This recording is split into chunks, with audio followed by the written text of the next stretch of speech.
వరంగల్లో కుండపోత వర్షం కురిసింది. భారీ వర్షానికి పలు కాలనీలు నీట మునిగాయి. జనజీవనం అస్తవ్యస్తమైంది. కరీమాబాద్లో ఇళ్లలోకి వరద నీరొచ్చి చేరింది. దీంతో కాలనీ వాసులు తీవ్ర ఇబ్బందులు ఎదుర్కొంటున్నారు. భారీ వర్షానికి అండర్ బ్రిడ్జ్ వద్ద వరద నీరు నిలిచిపోయింది.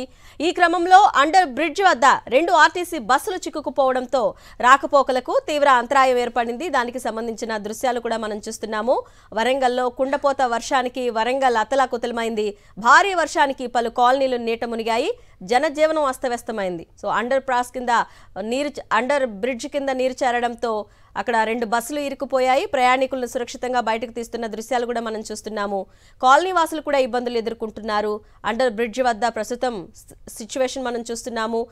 మోకాల లోతు నీరు చేరింది. వాహనాల రాకపోకలకు కూడా అంతరాయం ఏర్పడింది. సో బస్సులో ఉన్నటువంటి ప్రయాణికులను ఒక రోప్ సాయంతో క్షేమంగా బయటకు తీస్తున్న దృశ్యాలు కూడా మనం చూస్తున్నాం.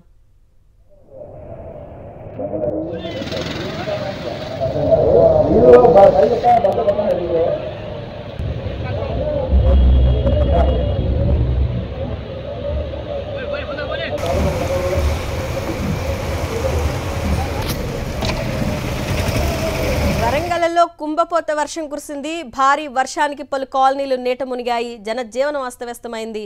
అండర్ బ్రిడ్జ్ కింద నడుంలోతు నీరు చేరడంతో 2 బస్సులు అక్కడే చిక్కుకుపోయాయి. బట్ బస్సులో ప్రయాణికులను మాత్రం చాలా సురక్షితంగా ఒక తాడు సాయంతో బయటకు తీసుకొచ్చారు. బస్సులు అయితే ఇంకా అలాగే ఉన్నాయి. సో కాలనీలలో కూడా నీరు నిలిచిపోవడంతో జనజీవనం మొత్తం అస్తవ్యస్తమైంది. కరీమాబాద్లోకి అయితే ఇళ్లలోకి వరద నీరు వచ్చి చేరింది. దాంతో ఇళ్లలోని ప్రజలు ఇబ్బందులు పడుతున్నారు. ఇక భారీ వర్షానికి అండర్ బ్రిడ్జ్ కింద వరద నీరు నిలిచిపోయింది.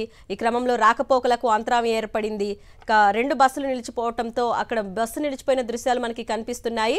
బస్సులోని ప్రయాణికులను సురక్షితంగా రోప్ సాయంతో బయటకు తీసుకొచ్చారు. వరంగల్లో కుండపోత వర్షానికి మొత్తం అక్కడ ఆటో మునిగిన దృశ్యాలు కూడా మనం చూస్తున్నాము. ఆల్మోస్ట్ ఆటో పై టాప్ వరకు నీరు చేరింది అండర్ బ్రిడ్జ్ కింద. ఇక వాహనాల రాకపోకలైతే నెమ్మదిగా కదులుతున్నాయి. కానీ భారీ వర్షం కారణంగా తీవ్ర అంతరాయం కలుగుతోంది. మొత్తానికి వరంగల్లో భారీ వర్షానికి అతలాకుతలమైంది.